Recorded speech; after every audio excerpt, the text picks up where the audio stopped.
je suis ravie de vous retrouver aujourd'hui pour un nouveau webinaire.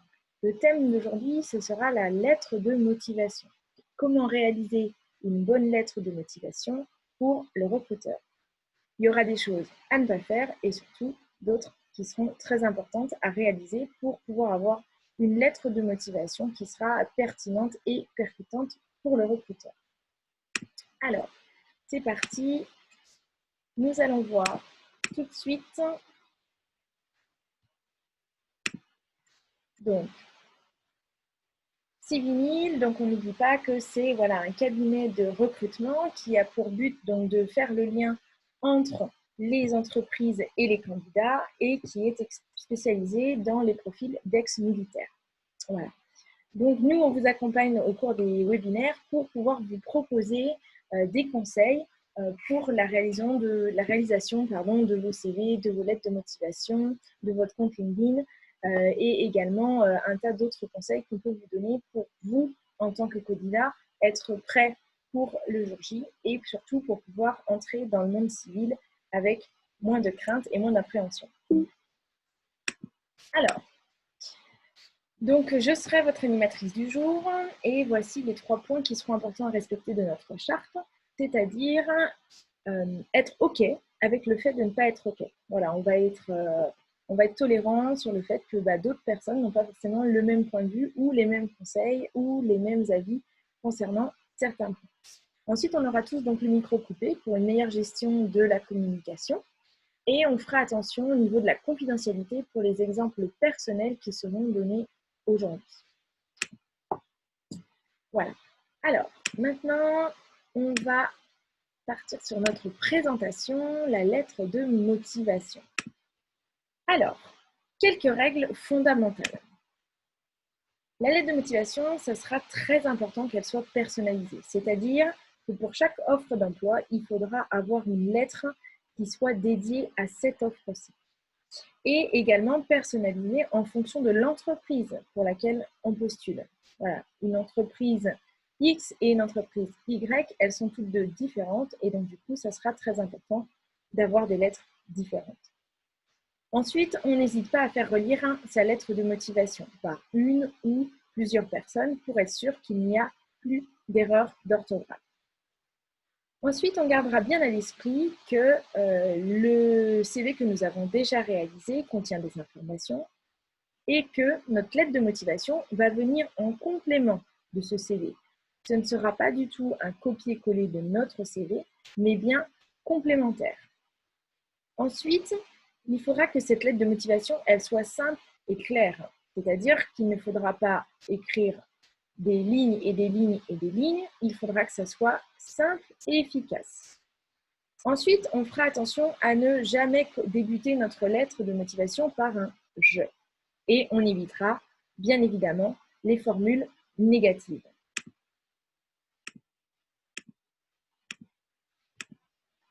Alors, hop. Ensuite, au niveau du découpage de notre lettre, donc, on va pouvoir vous proposer la formule qui est le vous, moi et nous, mais il en existe d'autres. Alors, pour le vous, donc ça sera très important de faire un travail d'investigation. Là, on est plutôt dans de la recherche d'informations pour écrire ce premier paragraphe. Donc, ce premier paragraphe, ça sera important d'y retrouver donc, les valeurs de l'entreprise, la culture de l'entreprise, et aussi d'avoir et de montrer qu'on a des connaissances concernant cette entreprise pour laquelle on postule. Alors attention à ne pas tomber dans le fait d'écrire un historique de l'entreprise en disant voilà, vous êtes leader depuis X années. Il faut savoir que les personnes qui vont lire votre lettre de motivation, elles sont déjà au courant de ces informations-là. Donc ça ne sera pas pertinent et pas percutant. Donc on ne tombera pas dans une première partie trop scolaire et surtout qui ne sera pas intéressante.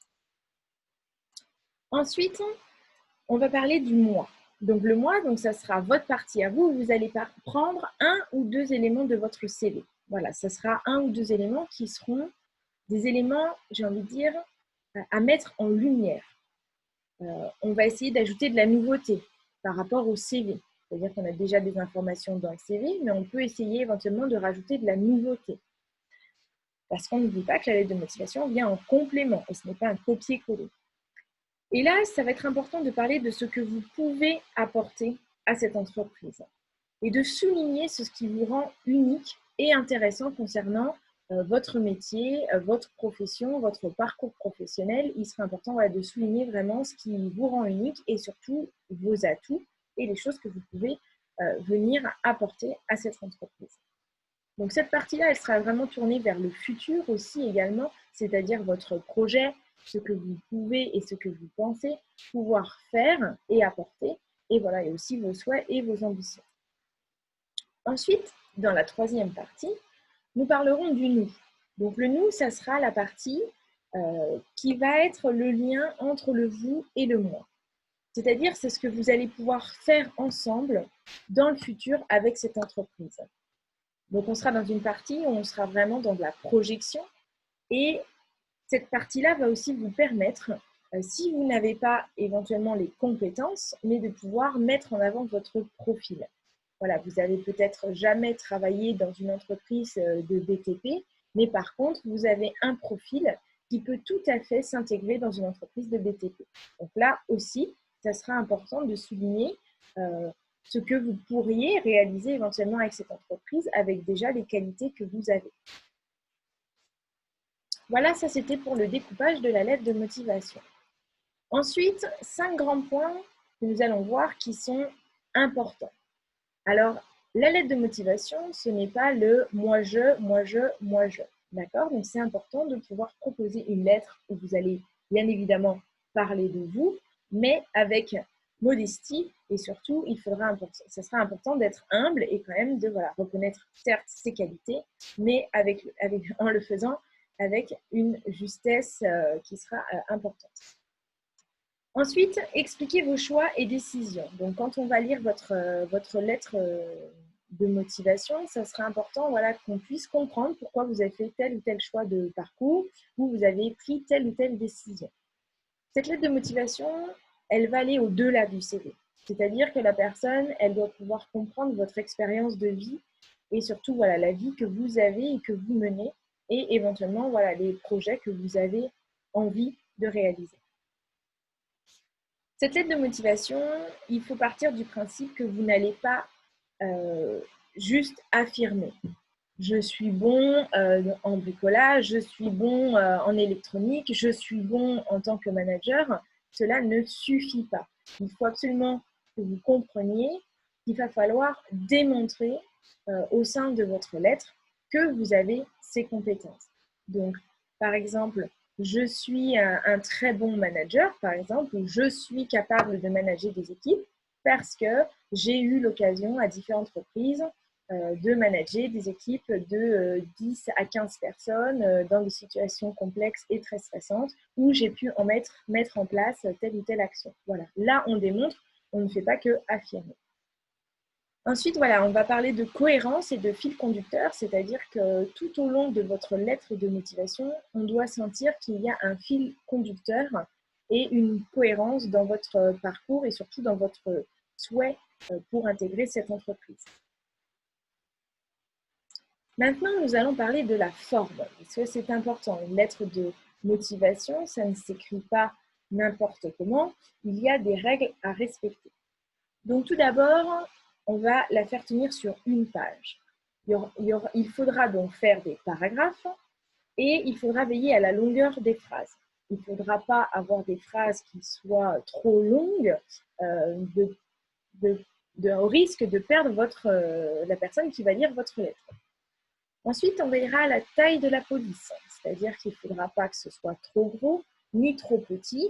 Une police entre 10 et 12, on est plutôt dans un format qui est correct.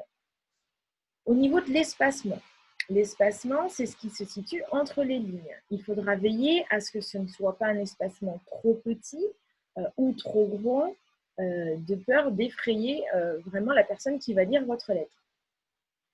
Il faudra absolument enregistrer donc votre lettre de motivation en PDF et il faudra également donc justifier votre texte.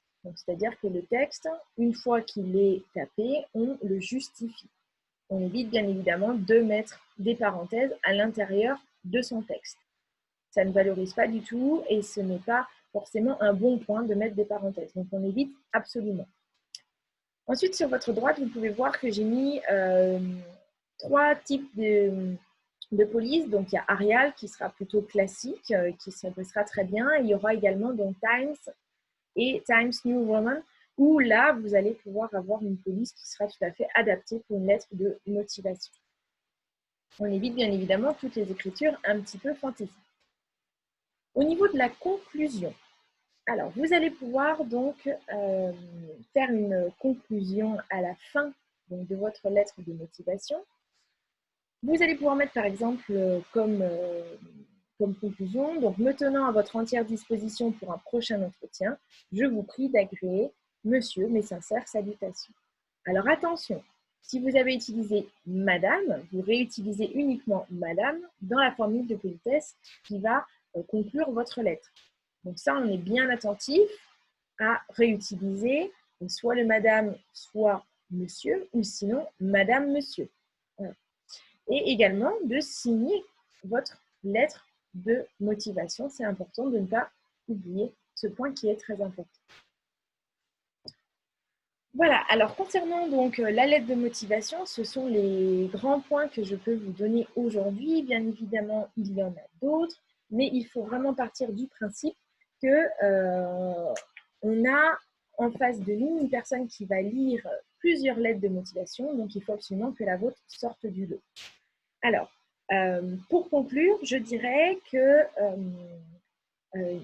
même si vous pensez ne pas avoir les compétences dues à un manque d'expérience, ça va vraiment être dans votre lettre de motivation que vous allez pouvoir expliquer et justifier, et comme je l'ai dit tout à l'heure, démontrer les compétences, les qualités et le potentiel que vous avez. Voilà. Donc, c'est tout bon pour aujourd'hui. Voici, donc, je vous remercie en tout cas de votre écoute. N'hésitez pas si vous avez des questions. Nous restons, moi-même et toute l'équipe de Civil à votre écoute pour un prochain webinaire. Et n'hésitez pas à nous donner des idées pour des futurs webinaires sur des thèmes qui vous intéressent éventuellement. Voilà, je vous souhaite une très bonne journée à tous et au plaisir de vous revoir très bientôt sur Webinaire. Merci. Au revoir.